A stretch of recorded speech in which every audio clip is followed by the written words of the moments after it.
Hello, welcome, and it's a slightly cloudy day here in Helmond in the Netherlands.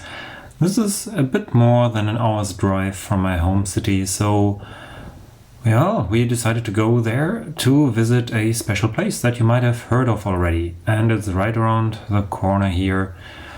We're passing by some flowers and some old sewing machines, and over there in the yellow building you will see it. It is the Home Computer Museum, of course, and here are the nice little sewing machines. But we're not here for those, but for all the good old computers. So the museum has been in a bit of trouble over the pandemic, obviously, but it's open again for people to visit. And yeah, there's already a lot of nice stuff to be seen here.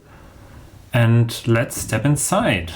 Right after you come into the place, there's already a bunch of nice computers here. I was thinking about getting this Acorn Electron for 30 euros, but I didn't in the end. And there's this very nice Amiga 2000 with a PC card, even bridge board. And this Atari ST for 5 euros turned out to be 75 euros instead, so I skipped on that too. In the end, I didn't buy any of the old machines, although, well, the C16 here was very sad and broken. I already got a C16, so didn't really need that. Next door were the 70s computers, like this Altair 8800, known from the War Games movie. And yeah, you can already see that a lot of machines have been prepped up very nicely with surrounding, like furniture and stuff. That matches the era, actually. Here's another pad machine with accommodating disk drives, which I would love to have. They're really bulky.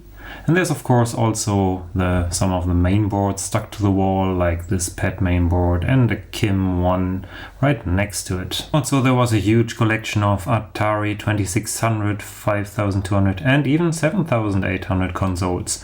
Well, I do have my own 2600 Junior and the Vader, of course. Well, but let's move on, and there were some very obscure machines, a lot of TRS-80 stuff, which I've seen on video so far, but never in person. So it was pretty nice to see some working TRS-80 machines. And they always look so cool with their silver stuff. And this thing here was some kind of compatible machine, and tons of nice old telephones actually, which were sadly not working. But maybe that would be a project for later to get it to work. And this phone, of course, right next to the Apple II caught my eye, because I have this exact same phone and I'm actually actively using it. So you can check out my video on how I upgraded it to tone dial actually. And I must say, there was so many stuff, so many obscure things that I've never seen before. A lot of CPM machines and other stuff, Atari 8-bits, which were of course popular in the time. But I definitely will have to come back because there was so much stuff to be seen, a lot of things that you could actually touch and work with.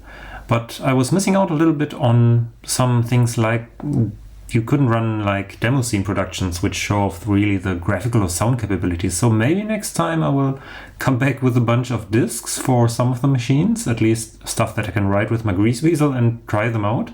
I mean, there are a lot of text-only systems there, but things like the Amigas, the C16s, or something like original PCs, like this one here, they could really do some crazy stuff if you give them something like 88 miles per hour or something like that.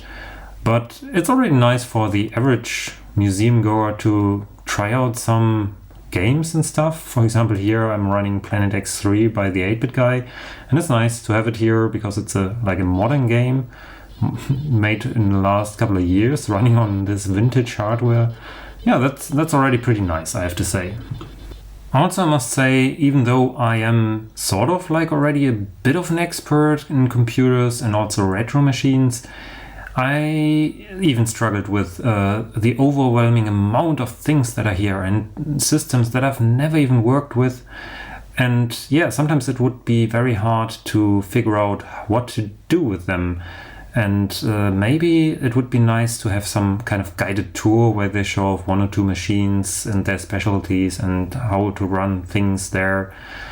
Yeah, but anyway, it's really nice, and I love the little tidbits that they have, like devices from the era, the phones, the stereo boomboxes, the lamps, and everything is just so awesome.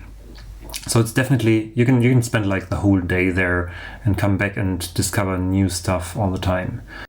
There were even a couple of machines that were equipped with MIDI keyboards and stuff, like this MSX computer, but there was also like an Atari ST Cubase station, and you can play around and play some music. And that's really nice. I mean, even people who don't use computers but play the keyboard, for example, can do that. Yeah, there were a lot of MSX machines actually, because I think Philips from the Netherlands made a bunch of those. Otherwise, they were more or less popular in Japan. Then there was, of course, a lot of Ataris, like this Falcon here. A ton of Amigas, Amiga 600, 1200, you name it, even up to the 4000 tower and everything like that. So Amiga people will have their field day here, definitely. If you want to support the museum, you can even adopt computers, and there's always a name tag on the computers that have a patron, basically, paying for their upkeep and stuff like that. So I'm not sure how they completely finance themselves, but of course you have to pay. It's something like 10 euros or such. I have a yearly subscription, which is not too expensive either, and people who come with you pay only 5 euros then. We played around a bit on the C64, there was Elvira running there, and I had a look at OS2, which I used back in the day, but not the version 2 that you see here, but version 3 instead. But yeah, they go up all to the early 2000s with their machines, and seeing some SCOM mouse and some OS2 labeled mouse pads was really giving me some kind of nostalgia. Things like this 90s kid's bedroom with the iBook, well, that's probably rather a 2000s bedroom. And all the colored iMacs, that was really the icing on the cake, or this weird 20th century anniversary Mac. The Next Cube was also one of my favorites. It used to be running well, not this one, but one of those would be running the original web server back in the early 90s. There was also a little arcade section where we played a Sega Rally, and then we actually went because it was really already getting late. So we say goodbye to this wonderful museum, and I wholeheartedly can recommend going there. If you live somewhere near the Netherlands, then definitely make sure to go there. But a visit to the Netherlands wouldn't be complete without some kind of snack, and well, right around the corner there was a nice little restaurant serving some fries, and that's pretty typical Dutch as it gets. So inside you go and have some nice rewarding fries to eat and to replenish your batteries. So thank you for watching today. I hope you enjoyed this, and next time we will go back to repairing and coding and stuff like that. Until then, please share, like and subscribe, and I hope to see you all very soon on this channel and in the next video. Have a nice day!